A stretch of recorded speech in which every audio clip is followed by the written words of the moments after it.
First off, let's have a round of applause for the candidates here today. Thank you so much for being here. Really do appreciate it. So, quick reminder on the rules. Answer the question. You got 2 minutes to answer the question. If you're not answering the question, I will stop you. Keep it clear, concise. This is not a rally. This is you answering their questions. So, let's get started. Eric has the first question. We're going to go back and forth. We have 1 mic. We're going to pass the mic to you. Then you pass to them, right? And then it comes back. 2 minutes for an answer. Cool? Any questions, comments, concerns? Wonderful. All right. Here's Eric with the first question.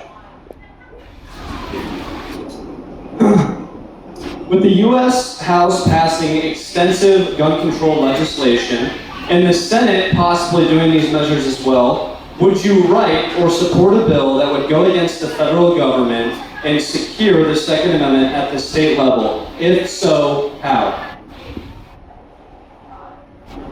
That's easy, yes. And I think we've already done something similar to that. We have made Arizona, what do they call it? Sanctuary. Sanctuary, that's the word. I think we're already a sanctuary state. So what else would we need to do? We just need to enforce. God, I only have 2 minutes for this question. Short answer, yes. Long answer, putting a constitutional lawyer in the state legislature to fight against federal gun control efforts is like putting a kid in a candy store. I would first extend anti-commandeering just as far as that doctrine will go, which means I would say no employee of the state of Arizona, not law enforcement, not anybody else, may participate in any way in enforcing federal gun control legislation. I would also say, if you work in our state, like for the FBI, and you're enforcing federal gun control legislation, then any company that you go to after that to work, the state will not be allowed to contract with. And if you bring a red flag lawsuit, I would remove the judicial privilege from defamation suits, because there's typically a judicial proceedings privilege where you can't be sued for defamation. I would allow you by statute to sue for defamation against anybody who brings a red flag suit against you. I have a lot of other ideas. I spent like 2 hours last night pacing around my house because I talked to a guy who runs a YouTube channel. I'm like, what can we do? What can we do? But that's the long and short of it. So. Thank you. Yes, all of the above here. I think you're going to get the same answer. As a legislator, I co-sponsored HB 2111, which makes Arizona a sanctuary state. So the federal gun laws that go against our Second Amendment will not stand here in Arizona. And we're going to continue to fight for that. Listen, we took an oath down there for the Constitution. There's an Arizona Constitution and the U.S. Constitution. And I think there's some folks down there that forget that. They forget about the Constitution, and they get that emotional feeling of a subject that they feel like, oh, I'm going to vote the other way. But we as conservatives down there hold them accountable. And believe me, with one vote that we have, you can be more powerful with the impact that you can do with others in your chamber. Because there are some squishy Republicans down there. We only have a 1 vote margin right now, but we're going to fix that in 22.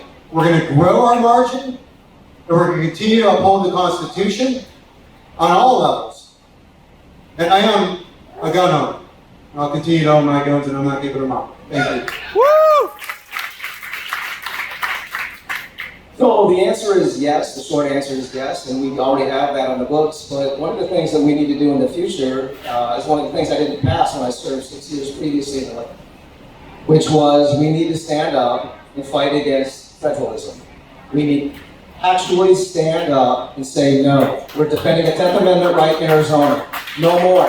If that means cutting off money with all the strings attached to it from the federal dollars coming to our way, we need to do it. We need to have the testosterone to stand up and do it. One of the things that I'm doing to help facilitate that is bring a group of 16 legislators, all non-incumbents, running for the House. We'll be there to back up people like Joe who are doing the right thing. We're all conservatives, we're all pro-Trump, we're all supported by Trump, and we're going to do this. We're going to get this done, and we're going to stand up for Arizona. We're the Arizona First candidates. We want to stand up for Second Amendment rights and all of our other rights as a state that are being taken away by the federal government. That's what we're going to do, and it's exciting. And in the next legislature, we're going to have a governor who's going to support us in that. And that's what we haven't had in the past. We're going to send those bills up, and she's going to sign them. It's going to be a big difference.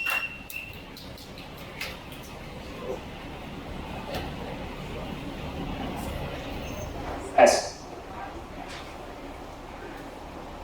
All right, so the second question is about housing and cost of living in the great state of Arizona. The average price of a house has gone up over 21% in the last year, while the average cost of rent has gone up over 30%.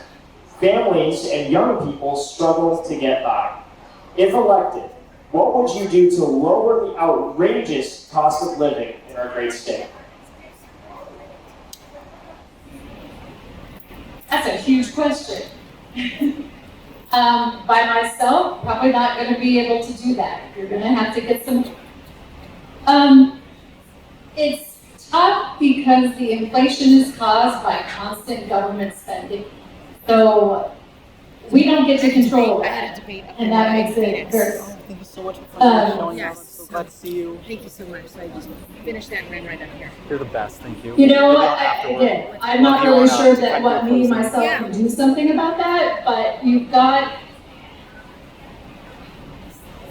one of those hard ones. So I'm gonna fail on this question. So because I understand that the problem is there, but that's not where my background is.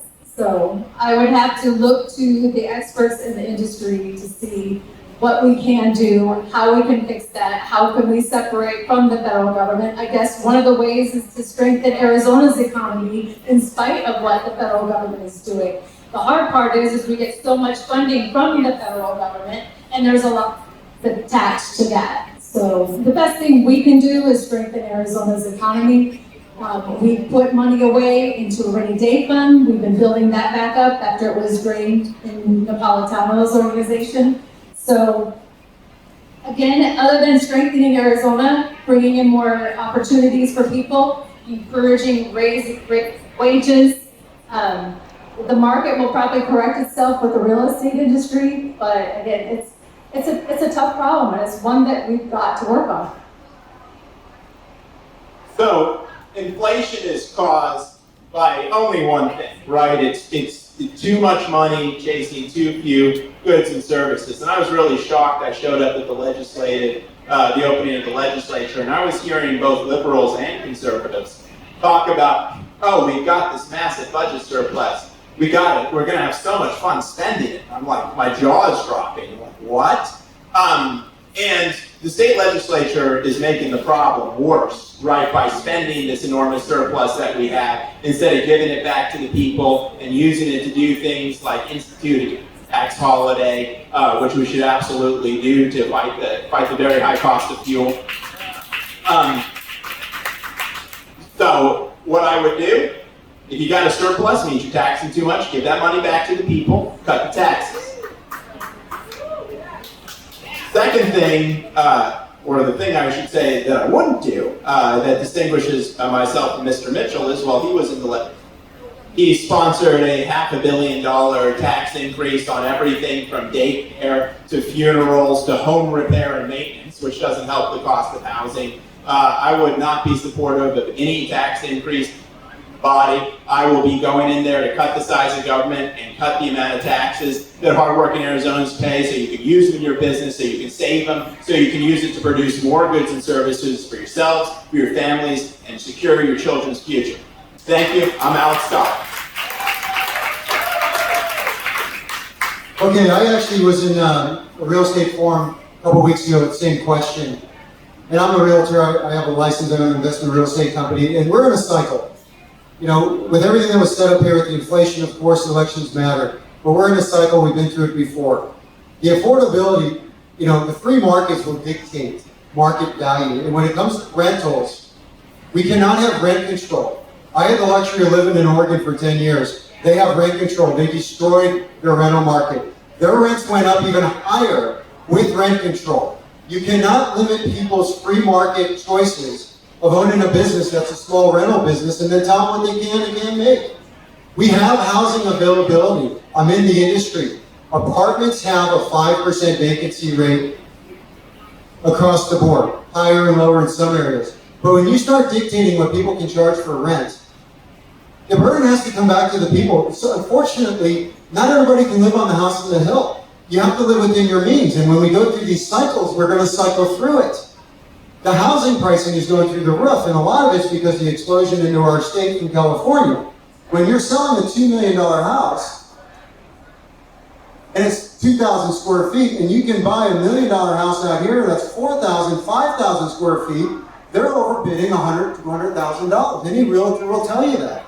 And so they're pricing us out. So there's an issue here with the housing in terms of the cycle we're in, but we have to let it go through the cycles, because if we start, government gets in control of all the personal business and start limiting what you can and can't make. Now we got government control over another part of our lives which we don't want. That is something we need to suppress. We do have a surplus. I wanted to give out a tax refund. We have a surplus because we took in too much tax money. I was part of the largest tax cut in the history of Arizona. We're a 2.5% flat tax state now. We're going to go to 0 without raising any other taxes.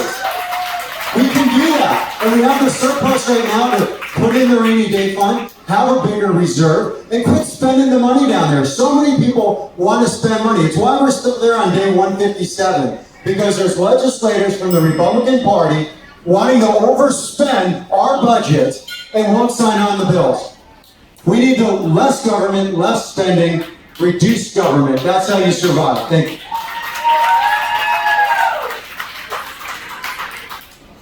Yeah, so thank you, Joe Biden and the progressive Democrats who are controlling the country. That's what we get.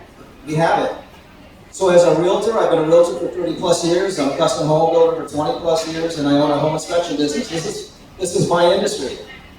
But what I will tell you is, I will not take any action to inject the government into the role of the free market. So I agree with Joe. We are in a cycle. We're coming out, we will go through it, come out of it stronger than ever, and there will be availability for young families and lower income housing. But I will not put the government in the way of that. I will not inject it into any more than we are in the healthcare system, and it's destroyed that system over the years, and we shouldn't do it to housing. This was one of the topics that came up yesterday. So yesterday was President Trump's birthday, and I was happy to be in the function where he called in.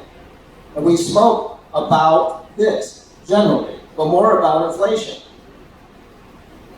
We need to take this message, not about my opponent's jab at me about taxes. I wrote the bill on elimination of the income tax. That's what he's referring to. It was revenue neutral. We need to quit fighting each other on this stuff, which he actually supported until he found out I wrote the bill. We need to fight the Democrats. We need to take this to the liberals and the Democrats and the progressives who are ruining our country. That's why we're running. Quit beating up each other over stuff we don't necessarily believe in. Because I know you actually believe in elimination of the income tax, Alex. It was a good idea. But what Joe did is supporting the flat tax was a great step. It's a great step. It's going to help our economy. But as far as home building, right now, government, stay out, stay in your lane. Thank you.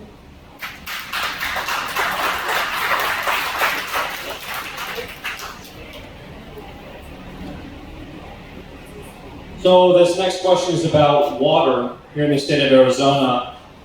Considering the water issues faced by legislative districts 3, Rio Verde, and many other budding regions of Arizona, what is your plan to secure the future of our water supply? I have a real water problem in LG3.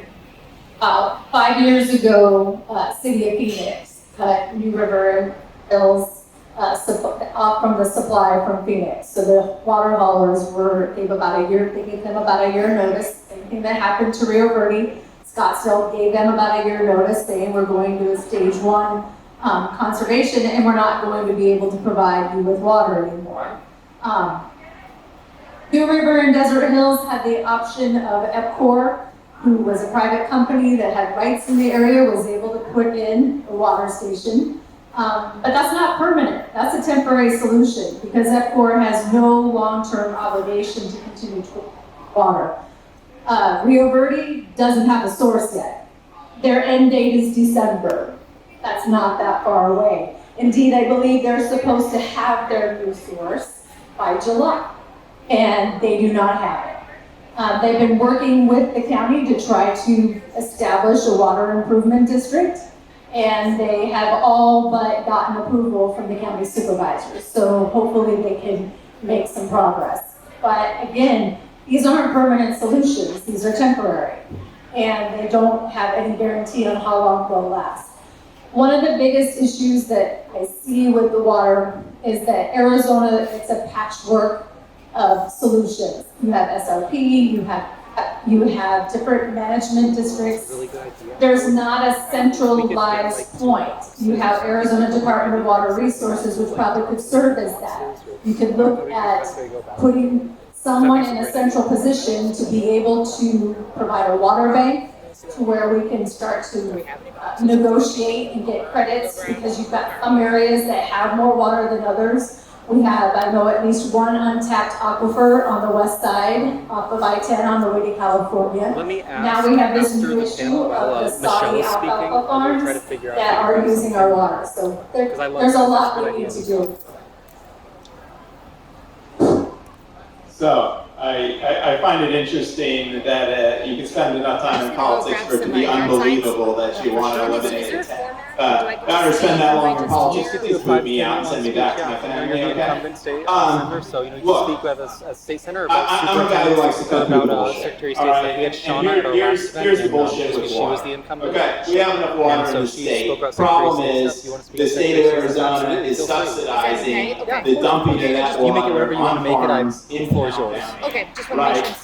The free market can solve this problem. We need a market price for water. I understand there's a lot of political obstacles to that, but we at least have to get farmers down there paying what residential water users pay. I mean, that's a very, very big part of it.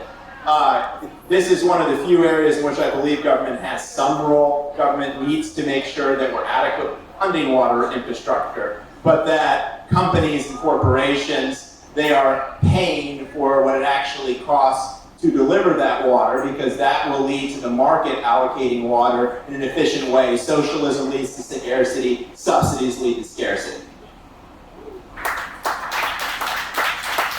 So this is a big subject down there at the State House right now, and with that surplus, the governor wants to put $1 billion towards water. We do have a 100-year plan here in Phoenix. We're one of the only cities that have a 100-year water plan. And when you're spending $1 billion, it seems like a lot. When you got $5 billion, I can see $1 billion going towards it, but we got to spend it the right way. The way that we're being proposed down there sometimes gives the counties too much control by having a governing board, and that's growing government again and giving them all the power. So we really need to balance that approach. As far as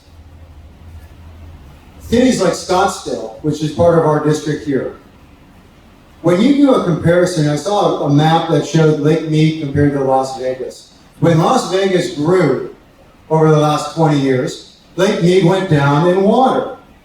Now what you see going on here in our local area, because this is what we represent, Scottsdale's overbuilding apartments all along the 101, up and down the streets, cramming them into parking lots, 2,000, 3,000, 4,000 units, and you're having people at twice the amount when you're doing 2-bedroom apartments. So now we have more water intake. We're going too fast with this overbuilding project. You know, Scottsdale and other parts of the city. Well, too much overdevelopment. They're all Class A apartments, $2,000 rents. That's not helping anyone that is looking for the housing issues. So we have to have a balanced approach. I know the governor has a big ask in the budget. We're looking at it, but again, the bills have to be balanced. We cannot have the counties, especially rural counties, have all the control. Jim Lemon has an idea to pipe out from the Mississippi River out west. I love that idea. We have the engineering to do it. We can control the Mississippi from flooding. So now all the riverbeds around Mississippi up and down the country won't have to deal with flooding. We can regulate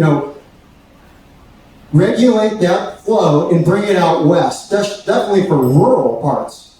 So we have a lot of ways that we can engineer it, and I think we'll solve that problem. Thank you. Okay, so on water, it just happens to be that I served for 4 years as vice chairman of water and ag. in the Arizona legislature. It's interesting because it's a very complicated topic. Disagree that we have enough water at our current growth to last us, getting us into the future. For some of the reasons that Joe was talking about, and the fact that when we made the Colorado River Compact, which is what we live under, that it was over regulated to begin with. It was over assumed how much water flowed down the river. So there are two things we have to do if we want to continue our growth. And I want to continue our growth, smart growth. We either have to augment our water supply by building a desal plant with Mexico, which is something that we've been in the talks with for years with Sonora, the chair. And that would take care of southern Arizona's water, and then what's flowing through to Yuma would stay here in Phoenix, metropolitan area. Or we do what Joe was talking about, which is build a pipeline. Either one of those ideas is great, and it's doable, and it's not that long term. The new desal plants aren't expensive. They can be used for all types of purposes. We could actually build small, localized desal plants around the state if that's what we wanted to do. They're much more economical now. Israel's done it. Israel is now, saw it as a national security issue. They're now exporting water around the Middle East. We don't have to worry about water cutoffs of Israel. We can do that here in Arizona. We don't have to be relying on the federal PAC with the Colorado River. So, but we have to be smart and look to the future and figure out what we're going to do, because those plans take time. And Carrie Lake I support Carrie Lake, so I'm talking to her about this. She likes both those ideas. She's spoken about both of those ideas publicly. So I know that in the legislature, if we were able to put together a plan, the governor is going to endorse it and sign it, and we can start building it so we don't have to worry about this every year. Every time the New York Times puts in the front page that Arizona has water shortage, it affects investors in Arizona, because that's what people back east think. They think we're a desert with no water. But we do have to augment that supply. Thank you.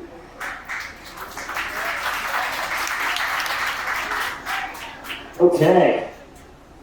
So, we have a question regarding a recent controversial bill.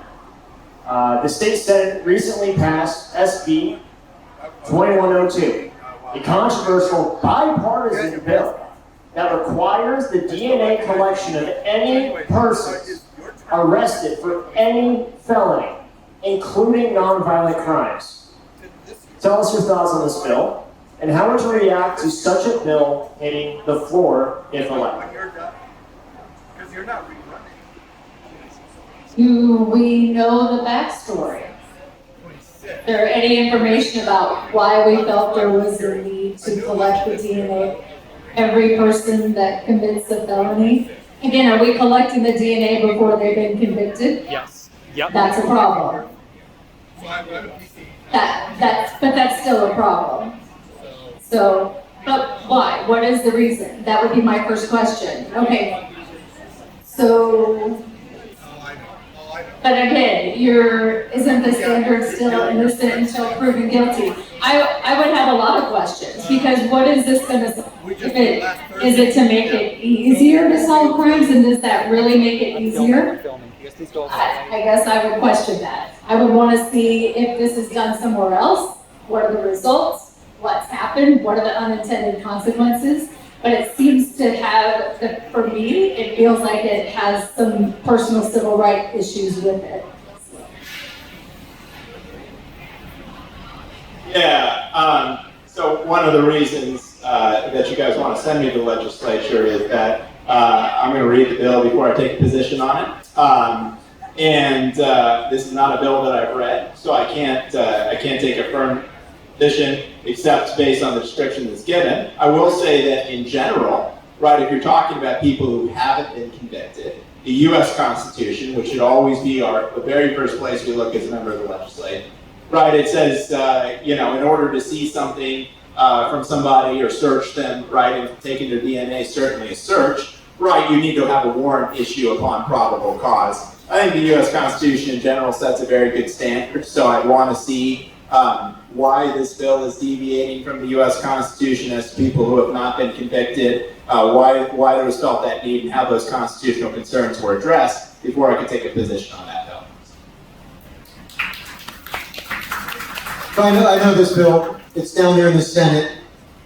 The bill failed the first time around, and then it got reconsidered. And when that happens, it gets put back up on the board another day. And whoever didn't vote for it, they try to gather the votes to get it through. So they just passed it as as we heard, and they'll be coming to the House. I'm a no. All right, that's our personal rights, our liberties. If you start giving away DNA samples for just being not convicted, but arrested for a felony before you're even proven guilty or innocent, that's invading our rights against our Constitution. I get the argument of why they want to do it to help solve crimes, but I'm sorry, that's not helping our individual liberties. We have a right, and that's violating it. And when you start violating the Constitution, start violating our rights, it starts eroding even more, and then the decay of the country's here. You know, I passed 2 bills. They're the mask mandate bills. Last year was the free businesses from enforcing mask mandates with the counties or the states or the cities, because that's your personal right as a business owner, not to be the federal mask police. Then this year for the children, get the mask off the children without parental consent, because you need a parental consent for anything with minors, except, of course, put the mask on all day long at school. So those are personal and medical freedoms that I fought for, and I'll continue to do that. This is a bill that will put the House forward. I don't think it has the votes. Definitely doesn't have the votes from some of my conservative friends down there, because we talk about it. But I'm a no. I've told you that I'm a no. That's invading our personal liberties, and we need to stand tall for that. Thank you. All right, so that's an easy one. That's a big no. I don't even know why you think about it. So one of the guys that wrote this bill is a Republican. We ought to get him out of office. This isn't the first bill he's written like that. He goes by the term conservative. He's been in office for 10 years. Put him out. 27, 28, I don't know what district's he's in, but when I was in the legislature, we fought a bill very similar to this because the county sheriffs were taking property of people who've been arrested but not convicted. Same thing. Property it was being seized and sold and used for whatever they wanted to use. And we fought against it and changed it. It's wrong. These were not convicted felons. These were just people that have been arrested. The same is true here. We do not want a DNA bank of people that have been arrested. Conviction's a different thing. Well, this is an easy, big red line no, and we should never even walk down that line.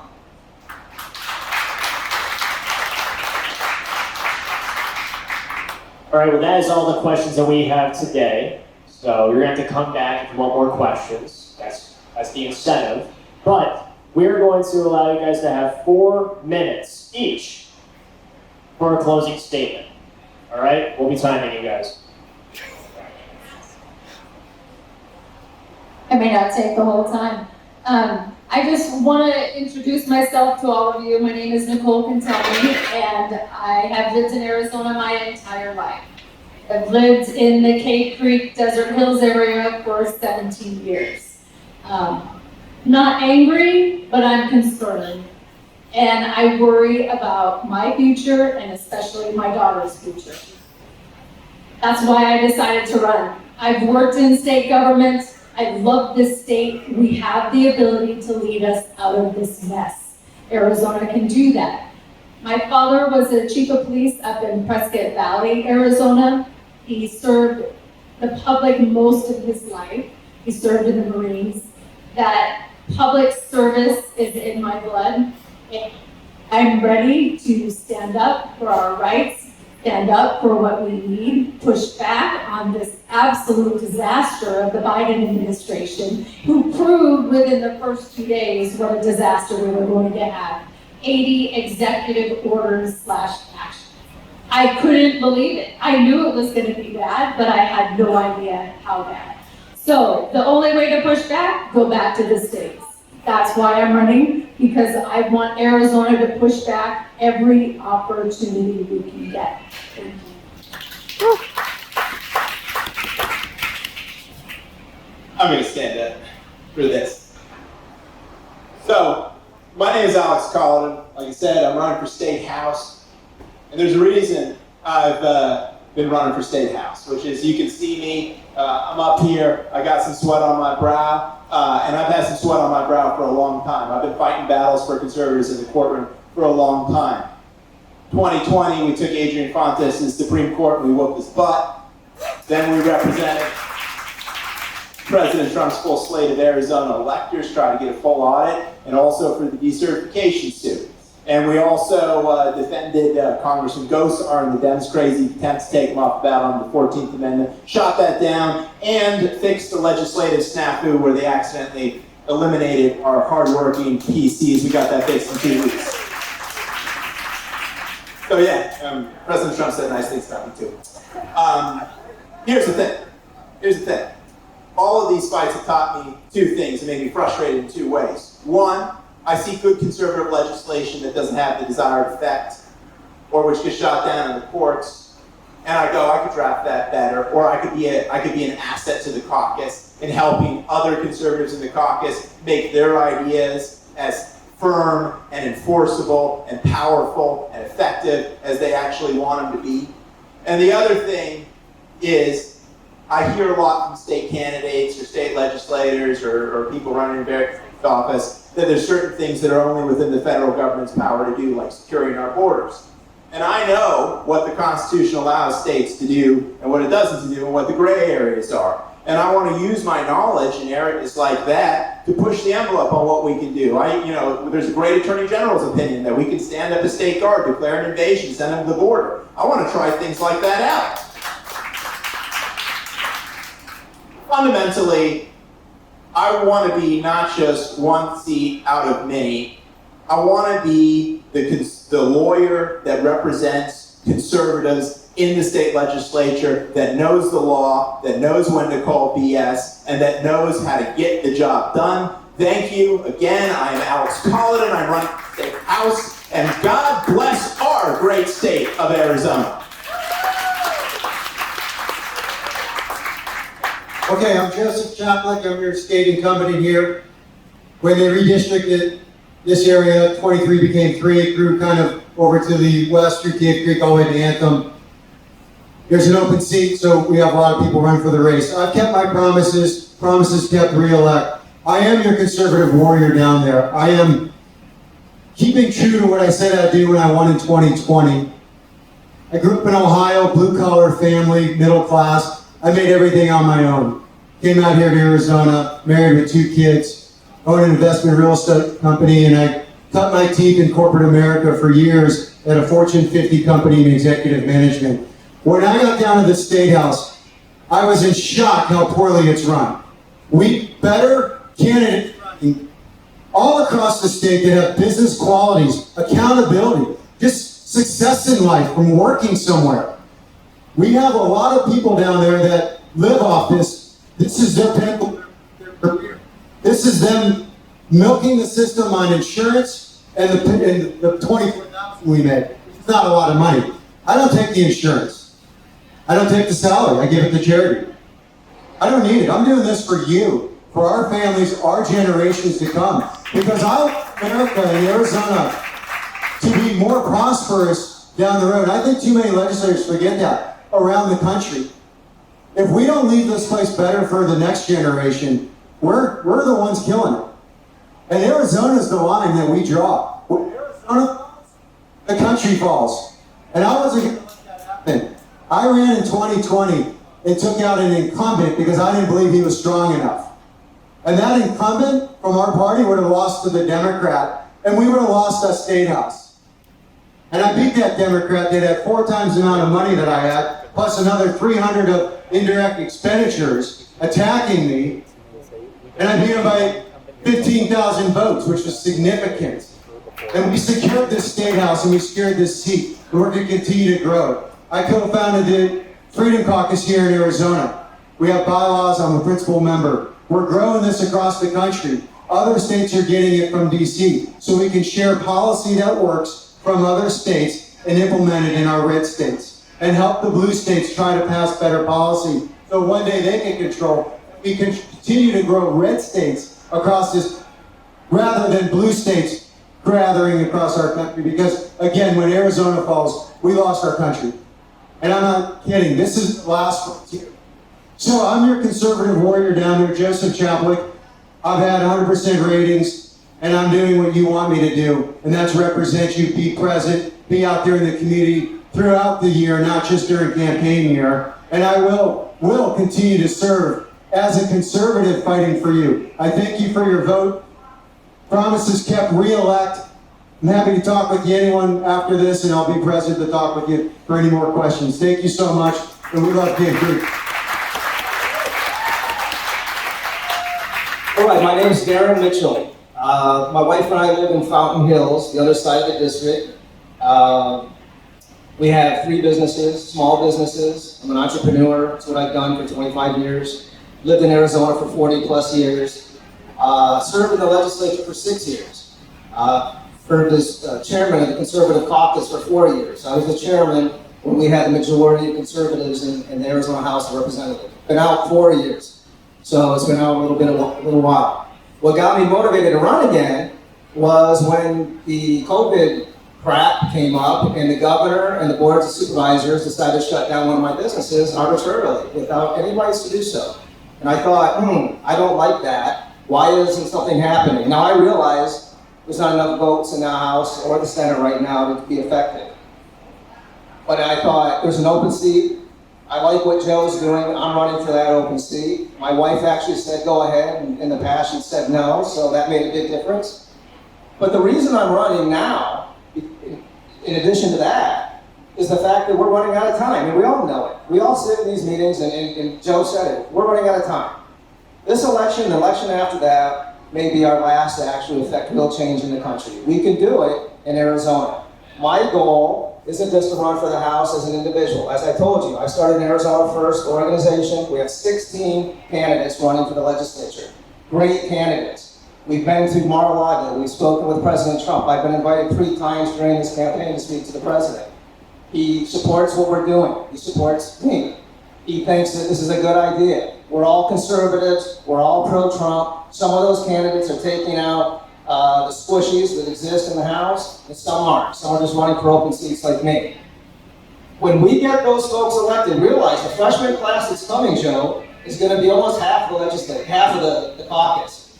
It's going to be a huge conservative caucus, and we're going to have a lot of power. And on that first day, after we get elected, we go and vote on leadership. I can tell you that my 16 members are like-minded.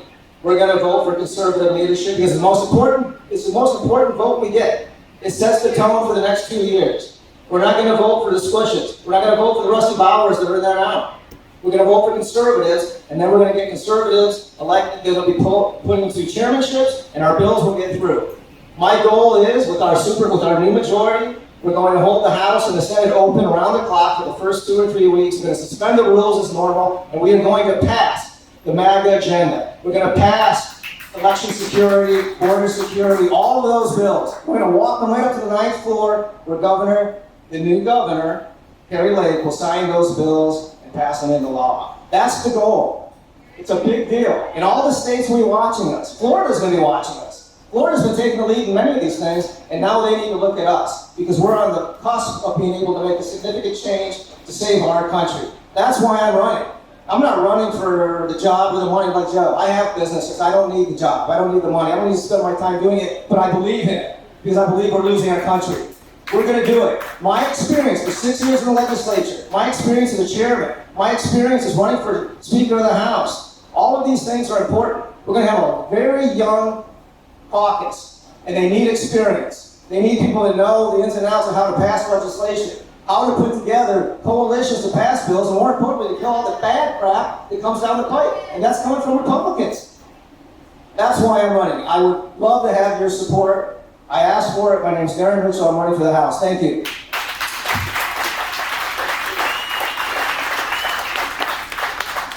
I just want to say thank you to all of our candidates that participated in this event tonight. They took time out of their day. So let's give them a round of applause, everybody.